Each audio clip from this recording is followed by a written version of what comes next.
Rupees 100 rupees ಈ ಒಂದು ಕಾಗದವನ್ನು ಯಾರು ಹೊಂದುತ್ತಾ ಇದ್ದಾರೋ ಆ ಕಾಗದಕ್ಕೆ 100 ರೂಪಾಯಿ ಒಂದು ವ್ಯಾಲ್ಯೂನ ನಾನು ಗ್ಯಾರಂಟಿ ಕೊಡ್ತಿದ್ದೀನಿ ಅಂತ ಹೇಳ್ತಾರೆ. ಹಂಗಾಗಿ ಆ ಒಂದು ಪೇಪರ್ಗೆ 100 ರೂಪಾಯಿ ವ್ಯಾಲ್ಯೂ ಬರುತ್ತೆ. ಕರೆಕ್ಟಾ? That paper has got a guarantee from the government of India. On behalf of it RBI gives that.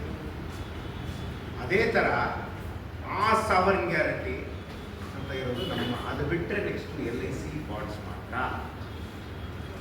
LIC bonds ಅಂದರೆ ಅಷ್ಟು ಒಂದು ವ್ಯಾಲ್ಯೂ, ಇದು ಫೈನಾನ್ಷಿಯಲ್ ಡಾಕ್ಯುಮೆಂಟ್. ಸೊ ಅದಕ್ಕೆ ಆ ಒಂದು ವಸ್ತು ಇದೆ. ಈ ಒಂದು LIC ಬಾಂಡನ್ನು ಯಾರು ತಗೊಳ್ತಾರೆ, ಆ ತಗೊಂಡ ಅವ್ರಿಗೆ ರಿಸೀವ್ ಆದ ತಕ್ಷಣದಿಂದ ಸೇ ಫಾರ್ ಎಕ್ಸಾಂಪಲ್ ಒಂದು 10 lakh 20 lakh 50 lakh ಇನ್ಶೂರೆನ್ಸ್ ಆಗಿರುತ್ತವೆ. ಅಂದರೆ ಏನರ್ಥ, ಇವತ್ತು ನನ್ನ ಫ್ಯಾಮಿಲಿ, ಇವತ್ತು ನನ್ನ ಹತ್ರ ಈ ಬಾಂಡ್ ಇದೆ, ನನಗೇನಾದರೂ ಹೆಚ್ಚು ಕಮ್ಮಿ ಆದರೆ ನನ್ನ ಫ್ಯಾಮಿಲಿಗೆ ಅಂದರೆ ನನ್ನ ನಾಮಿನಿಗೆ ಆ ಒಂದು 10 ಲಕ್ಷ 20 ಲಕ್ಷ ಏನು ಅಶ್ಯೂರೆನ್ಸ್ ಇದೆ ತಲುಪುತ್ತೆ ಅನ್ನೋ ಭರವಸೆ ಇರ್ತದೆ.